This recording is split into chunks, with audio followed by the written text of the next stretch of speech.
Even at the highest levels of running, athletes stoop to the lowest of lows. Welcome back to Runners to You. They say cheaters never win, right? Well, that's not always the case. The more accurate saying here is winners never get caught for cheating, and people caught for cheating never win. It's easy to get away with doping. Seems to be, because we're still only catching 2%. But with 2% of WADA dope tests reported positive every year, just how many people cheat at major races? Well, a marathon investigator estimated 400 people cheat in the Boston Marathon every year, and that's just to get into the race. 400 cheaters of 30,000 total runners equals over 1% of cheaters.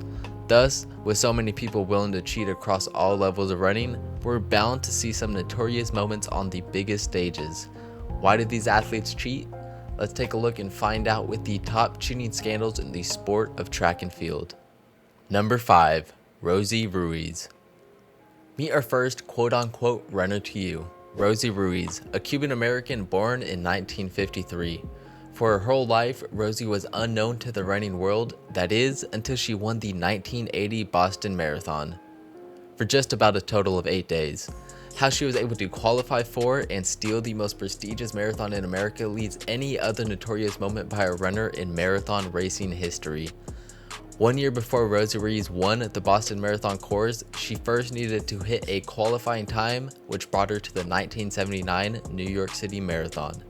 And at first, it seemed like fate had a different plan for Rosie. Her application for the 1979 NYC Marathon arrived after the cutoff date.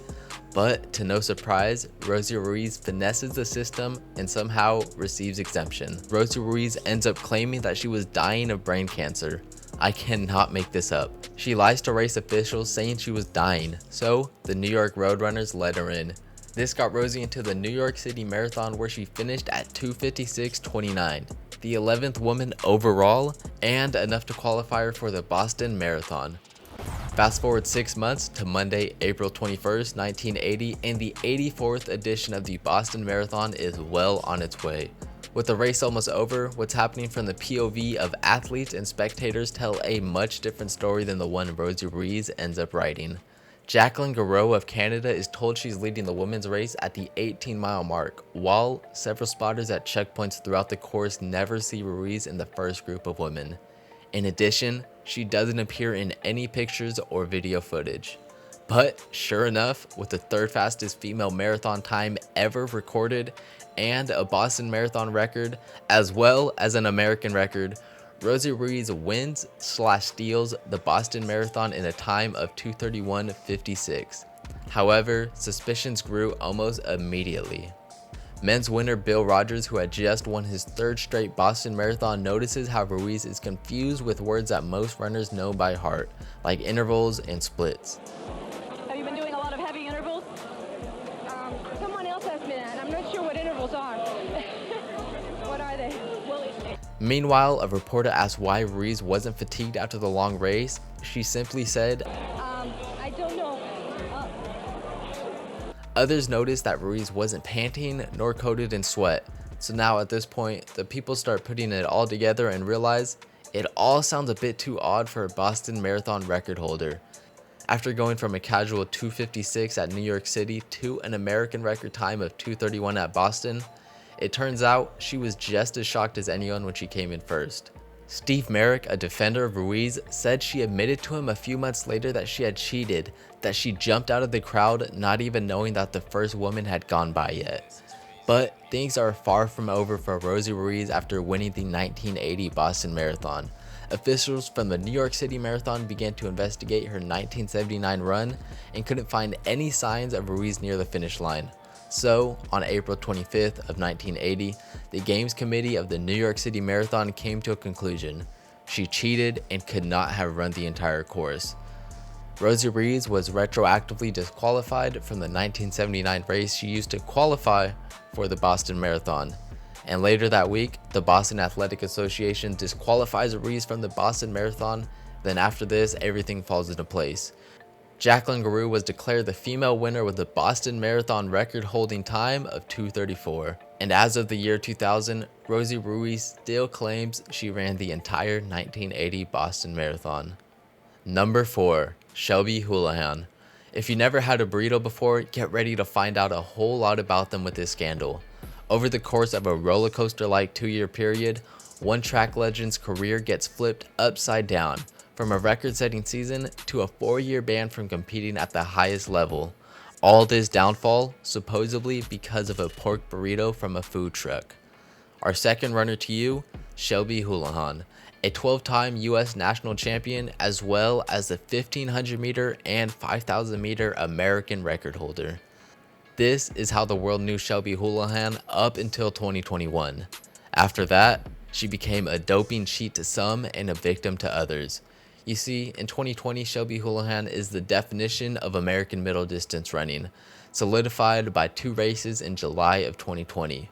First, at a Bowerman Track Club time trial where she smashes her own 5,000 meter American record in a time of 14:23, and second, at a Bowerman Track Club inter-squad meet where Shelby Houlihan teams up with Colleen Quigley, Elise Cranny, and Carissa Schweitzer to drop a new 4x1500 meter world record time. But little did this relay team know that in less than a year, Shelby's professional life would be in absolute turmoil.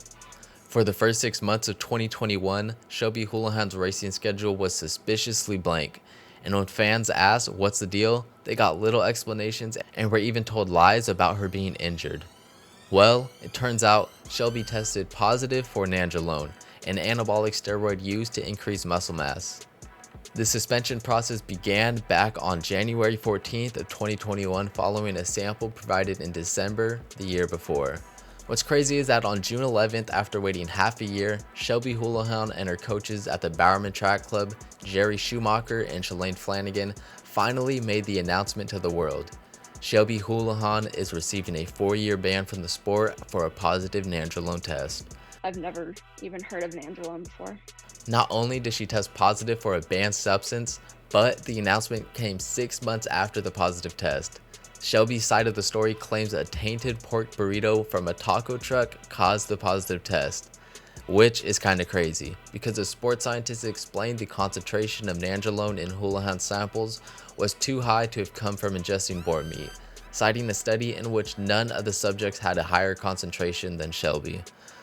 In the end of the suspension process, Houlihan receives a 4-year ban retroactive to January 14th of the same year. So, her American records in the 1500 and 5000 meter events and her 4x1500 meter relay world record still stand. Since the suspension, Shelby Houlihan has made a few appearances where somewhat legal, like the 2023 Bear Mile where she dropped a new world record time of 5:43. And on top of that, the 10K road race in Iowa where Houlihan ran just over a minute off the world record with a time of 30:47. Shelby Houlihan is nearly 3 years into the 4-year ban and will be eligible to compete again starting January 13th, 2025. Let me know which side you're on in the comments section, doper or victim. Number 3, Marion Jones. This cheating scandal takes the phrase athletic suspension to a whole new level. She ends up spending time in a prison. We all know cheaters in the sport are no good, but it's far from a national crime putting people behind bars in most places, right? Well, our next runner to you, Marion Jones, does what most people may think is beyond the limits of track and field. She finds out how to make cheating a federal crime in America.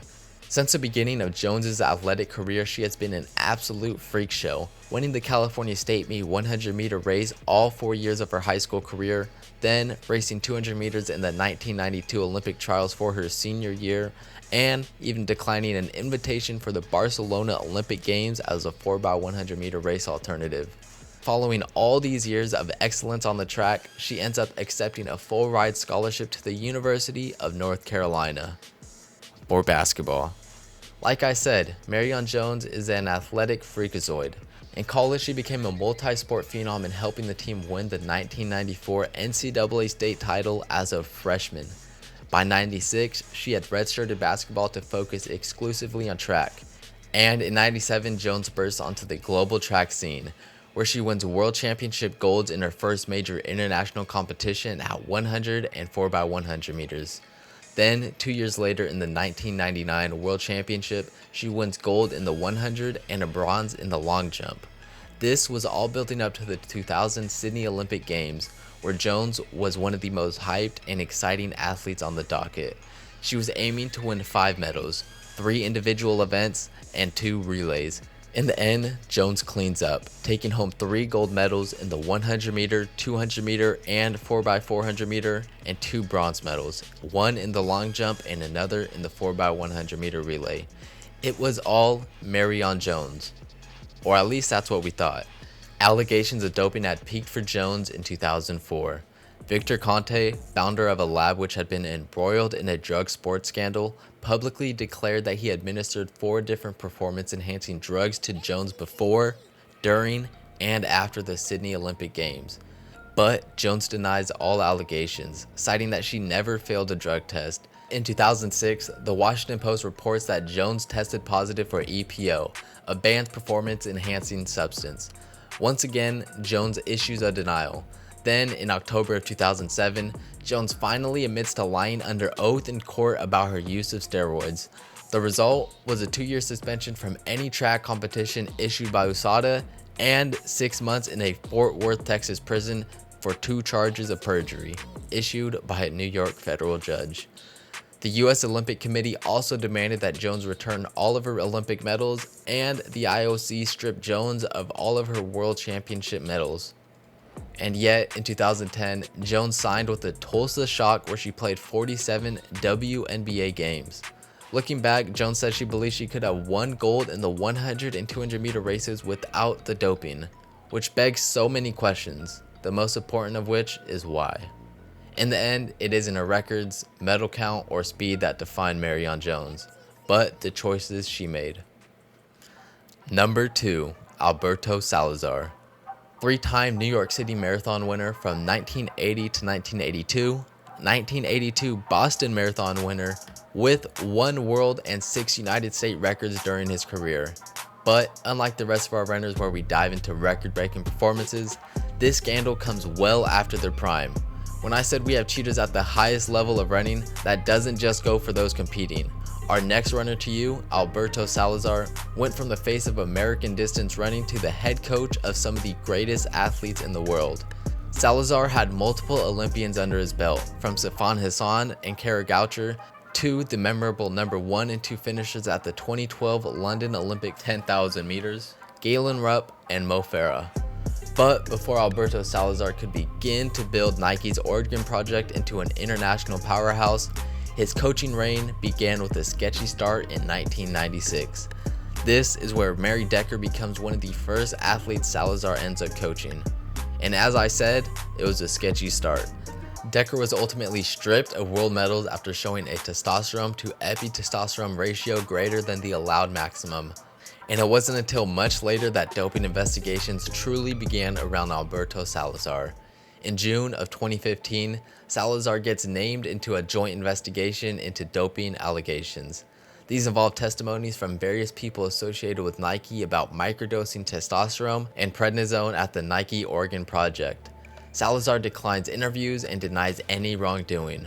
One of the more high-profile allegations was made by Olympian and former Nike Oregon project athlete Kara Goucher, who claims she was pressured by Salazar to take thyroid medication not prescribed by her doctor to lose weight gained during her pregnancy in 2010. On October 1st, 2019, the United States Anti-Doping Agency, aka USADA, banned Salazar and Dr. Jeffrey Stewart Brown, a colleague at the Nike Oregon project, for doping offenses. These included a WADA prohibited method, tampering with doping control methods, and trafficking testosterone through a prohibited testing measure. In response, Salazar continues to deny any accusations and claims the investigation was only damaging to his team. Not too long after, the Court of Arbitration for Sport finds Salazar guilty of possessing testosterone, compliancy in Brown's administration of prohibited methods, and tampering with the doping control process. From here, things only got worse for Salazar. Alongside the cheating scandal, a safe sport investigation began to look into allegations against him of sexual and emotional misconduct. On July 26, 2021, Salazar was deemed permanently ineligible by Safe Sport, after it was found that he had committed 4 violations of emotional and sexual misconduct. As a result, Salazar was effectively banned from track and field for life. To this day, Salazar continues to deny involvement in any misconduct and says the safe sport process was unfair and lacked due process protections. Number 1. Eliud Kipchoge. Now, I know what you're thinking. When did the fastest marathon runner in the world cheat? Our next runner to you, Eliud Kipchoge, didn't exactly cheat like the rest of the list. If we didn't add the legality issue behind one of the most controversial shoes in racing history, we'd be doing this video injustice. Eliud Kipchoge is the Kenyan distance running GOAT. Some may say the Michael Jordan of marathon running. So far, he's the only man to have ever ran a marathon in under 2 hours, and that's exactly the problem. He ran this time in the Breaking 2 Project's follow-up race, the INEOS 159 Challenge at Vienna in 2019. Yes, pacers ran throughout the entire race. Yes, Kipchoge was following a car that blocked all wind. And although both of these factors go into consideration as to why Kipchoge's sub 2 hour marathon isn't an official world record, it's his Nike shoes that really break the rules. Touted as a future version of the brand's Next Percent marathon shoes, Kipchoge clocked his 1:59:40 time in the latest line of Nike shoes fine-tuned specifically for the Breaking 2 push. Most recently realized as the Zoom X Vaporfly Next Percents, Kipchoge wore an unreleased version with a load of new tech in it. It's believed that the combination of the Zoom X foam and the carbon fiber plate reduce the amount of effort put on the calves while running, meaning athletes are able to be more efficient and not tire as quickly. Running a marathon faster than 2 hours was a feat once considered impossible and unachievable. But due to the artificial conditions of the event held in Vienna, Eliud Kipchoge's efforts could not count as a world record. World Athletics, the international organization responsible for running, said they believe shoe technology could be damaging to running and introduced rules laying out what shoes can be worn in competition. This rule set added a 40mm limit for sole height for road shoes, and they said prototypes couldn't be used in any official races. They also decided shoes can only have one carbon fiber plate. Eliud Kipchoge holds the fastest marathon to date that's recognized by most runners and the Guinness World Record book, but it will never be counted as a world record because of these cheating shoes. Be sure to like this video for a part 2. I've seen so many cheating moments recently that made it so hard to pick just 5.